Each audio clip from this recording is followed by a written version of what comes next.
Tahun pertama cewek cowok dicampur, Iya, satu asrama.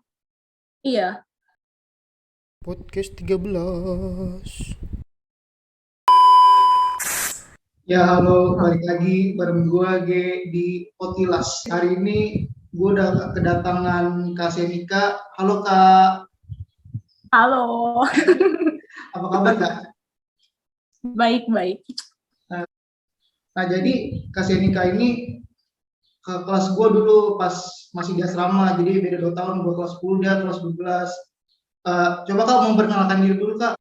Oke, halo. Nama saya Senika. Dulu eh, alumni SEDES Sapiensi, angkatan 27 Mission. Kalau asramanya angkatan 22 Melani. Terus sekarang lagi lanjut studi di China, tapi sekarang lagi lanjut studinya buat D3. Aku ngambil kampus di Changzhou Mechatronic of Institute Technology di kota Changzhou, Provinsi Jiangsu. Kalau nanyain kotanya kayaknya gak gitu terkenal. Biasanya aku bilangnya deket Shanghai. Soalnya itu emang deket sama Shanghai. Nah, terus aku ambil jurusan ekonomi bisnis internasional. Terus doain tahun ini lulus. Boleh, pasti lulus dong, nggak mungkin nggak lulus. Kenapa di Cina Kak? Motivasinya apa?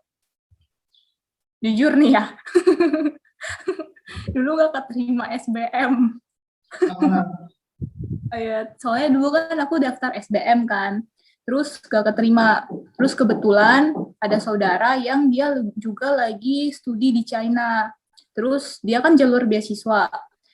Jadi ya udah tanya-tanya, terus dia kasih tahu prosedurnya, terus aku ikutin, udah deh lulus. Aku udah daftar buat mandiri. Terus karena sebenarnya tuh masih bingung kan mau beneran nih enggak ke Cina atau mau di Indonesia aja, soalnya kan Indonesia juga bagus kan, kampus-kampus bagus. Ya, terus karena di Cina ini tergiur sama beasiswa, jadi ya udah deh mantepin Cina aja, jadi mandirinya aku nggak ikutin, gitu deh. Ya orang kalau gagal masuk negeri gitu masuk swasta yang mana ini langsung ke Cina, jauh banget ya. Terus yang disiapin apa sih Kak kalau mau kuliah di Cina atau kuliah di luar negeri deh yang harus disiapin? Ini dasar umumnya aja ya. Ya. Soalnya kan biasanya kan beda-beda juga kan. Kalau kampus Kuari itu mintanya sih rapot sama ijazah. Cuman karena hari itu ijazah belum keluar, jadi aku mintanya SKUN. Jadi cuma biar ada bukti kalau misalkan aku udah lulus. Dan itu semua ditranskrip ke bahasa Inggris, atau sebenarnya kalau aku tujuannya ke Cina bisa diterjemahin ke bahasa Mandarin. Terus ada study plan, terus ada motivation letter, terus minta ya data-data yang umum-umum gitu. Cuman itu semuanya diterjemahin ke bahasa Inggris. Kayak apa buat bahasa gitu gimana Kak persiapannya? Oh iya, bahasanya kan bahasa Mandarin nih. Jujur aja nih, sebenarnya aku kan bahasa Mandarinnya nggak bisa, sebenarnya nggak bisa. Terus bahasa Mandarin kan juga orang-orang mikirnya kan tulisan-tulisannya kan kayak apaan sih, terus ya kayak gitu kan. Nah, terus karena aku dulu waktu SD sama SMP aku udah pernah dapet basicnya, jadi aku udah pernah ada pelajaran Mandarin di sekolah. Jadi kalau ngelihat Hanse tuh udah nggak begitu kaget. Nah, terus waktu aku mau daftar, aku juga tanya yang tadi aku bilang sepupuku yang udah berangkat duluan kan. Terus aku bilang, kalau misalkan nggak bisa bahasa Mandarin gimana? Terus dia bilang, nggak apa-apa, di sini soalnya belajar bahasa Mandarin dari nol. Jadi benar-benar belajar dari angka 1, angka 2 itu Mandarinnya apa. Benar-benar dari basic banget. Terus ya udah, tapi karena aku lebih persiapan aja, biar lebih mantep gitu. Jadi sebelum berangkat ke Cina, aku ada ambil private Mandarin. Iya. Itu berarti itu emang fasilitas kampusnya apa ada tambahan sendiri, biaya tambahan sendiri? Itu pas fasilitas kampus, soalnya kalau misalkan kebanyakan kampus di Cina itu, kalau misalkan kuliah, kamu kan bakal ditanya bahasa pengantarnya Mandarin atau bahasa Inggris, tapi kebanyakan tuh bahasa Mandarin buat S1 di sana. Nah, kalau misalkan belum punya sertifikat HSK, itu sama kayak sertifikat TOEFL, tapi buat Mandarin, namanya HSK kan. Kalau misalkan kamu belum punya sertifikat HSK, biasanya diwajibin ikut sekolah Mandarin dulu, dan biasanya harus ambil D3. Berarti kalau misalkan yang orang Indonesia tuh terus les Mandarin kan, itu belajar yang jurusan yang diambil gimana? Itu biasanya full, selama setahun itu full buat belajar bahasa aja.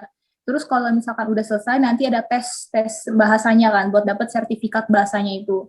Setelah itu baru penjurusan. Berarti anggapannya tahun pertama tuh belum masuk pelajarannya ya? Ya, belum. Itu jadi kayak belajar bahasa gitu. Terus ini Kak, gimana sih kehidupan di sana, apalagi buat mahasiswa Indonesia gitu? Seru sih, seru banget. Soalnya kan kayak, tapi tergantung, memang sih tergantung. Karena kan kita kan dulu SMA udah di Sedes kan, udah jauh dari orang tua. Jadi kayak buat ketemu pengalaman baru, buat ketemu lingkungan baru, itu udah nggak begitu kaget kan. Tapi emang masih ada beberapa culture shock juga sih.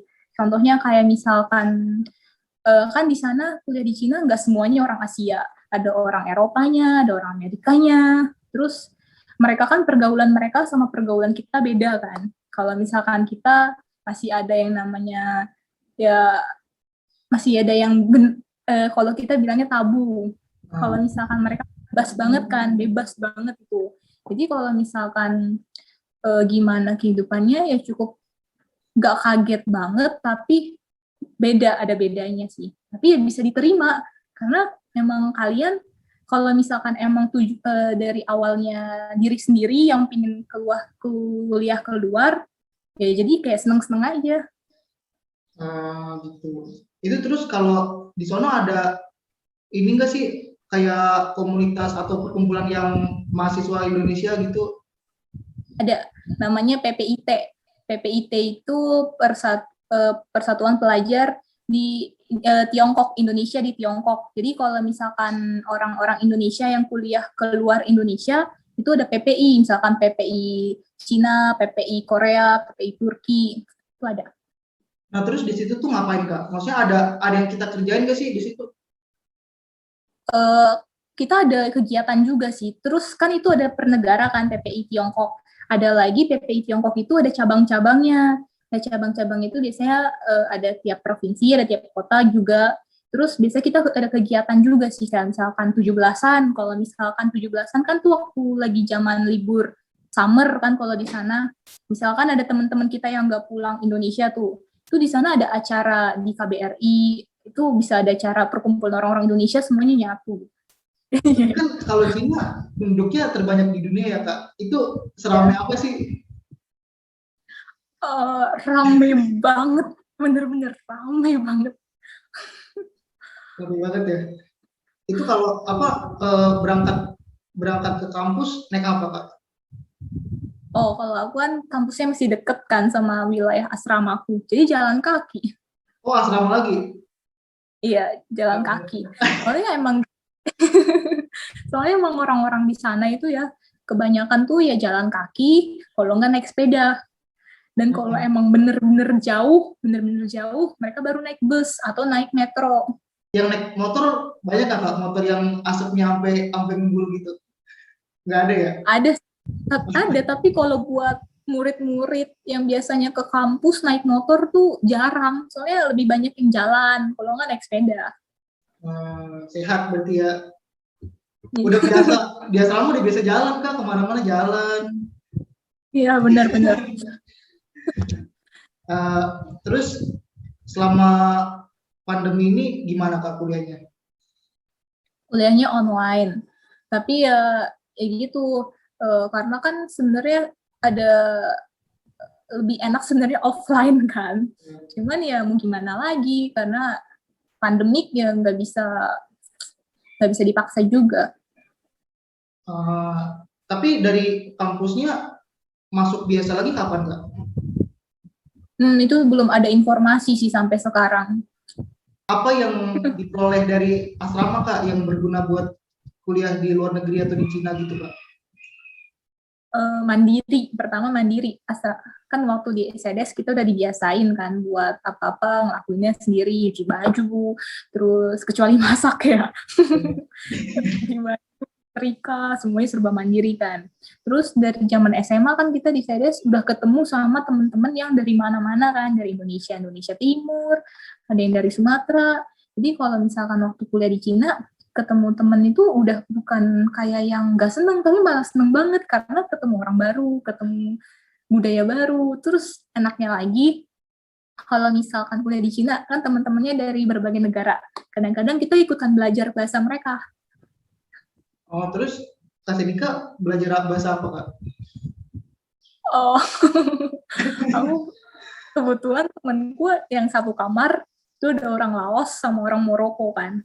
Tapi orang Maroko tuh bahasanya bahasa Perancis, jadi susah.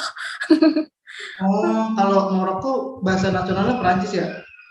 Iya, mereka pakai bahasa Perancis lebih. Kalau kita ceritanya bahasa Inggris di kita, bahasa Perancis di mereka. Oh, berarti kayak yang dipelajari di sekolah-sekolah tuh bahasa Perancis gitu. Iya. Berarti itu asramanya sekamar bertiga? Enggak, asramanya itu kalau yang kampusku yang sekarang ada 2 tipe. Yang satu ber-4, yang satu ber-6. Jadi di tahun pertama aku ambil yang, bukan ngambil sih, disediain buat anak internasional yang ber-4. Terus di tahun kedua, karena ada pisah gedung, tadinya di tahun pertama itu buat murid internasional, cewek sama cowok digabung, dicampur. Jadi gedungnya tuh gedung khusus anak-anak internasional. Tahun pertama cewek cowok dicampur? Iya. Satu asrama? Iya, tapi beda kamar. Gimana ya? Aspi nyampur, bahaya. Kak Senika, goalsnya apa sih? Goalsku itu pingin sekolah sampai tinggi-tinggi sih. Aku pinginnya sampai S3. Tapi goals utamaku adalah keliling dunia. Wow. Cuman sebenarnya kalau menurut kata pepatah yang raihlah ilmu sampai ke negeri Cina kan udah tercapai, Kak. Terus apa lagi mereka? Berarti nanti mau tetap lanjut di Cina, Kak? Rencananya sih iya. Ini kan lagi persiapan buat ngambil S1 kan. Soalnya aku juga lagi daftar. Doain aja semoga lulus. Oh, ini masih beasiswa, Kak, apa gimana? Iya, masih beasiswa. Itu yang nyediain siapa sih? Dari mana lembaganya? Pemerintah kayaknya, tapi aku tuh ikutnya waktu pertama kali dulu cari agen. Jadi nyari agen dan dia itu kerjasama sama pemerintah. Oh, iya. Terakhir, Kak, pesan dong buat teman-teman yang mau lanjutin pendidikan di luar negeri. Ya, kalau misalkan mau kuliah ke luar negeri itu sebenarnya ya, jangan karena kalian tergiur buat ke luar negeri, jadi kalian terlalu semangat. Tapi ya pokoknya semangat terus, belajar terus, semangat, jangan lupa berdoa juga. Dan dimanapun kalian kuliah, itu sebenarnya bagus kok, bagus. Gak harus kalian kuliah ke luar negeri, terus ngerasa Indonesia tuh enggak gitu. Jadi kayak dimanapun kalian kuliah itu sebenarnya bagus selama kalian tuh selalu semangat dan selalu berdoa. Jadi selalu semangat. Coba, Kak, semangatin teman-teman pakai bahasa Mandarin, Kak? Oh, teman-teman apa nih, teman-teman semuanya atau SEDES? Semua. Jadi kan penontonnya nanti ada yang dari Maroko, dari Laos, kan nggak tahu ya. Jadi dari mana aja dah. Ya, pengyomen, tacacayo. Apa tuh artinya, Kak? Teman-teman semuanya semangat. Oke, Kak, makasih banget udah turun dari kayangan buat di podcast ya. Sukses terus, Kak. Iya, sukses juga ya.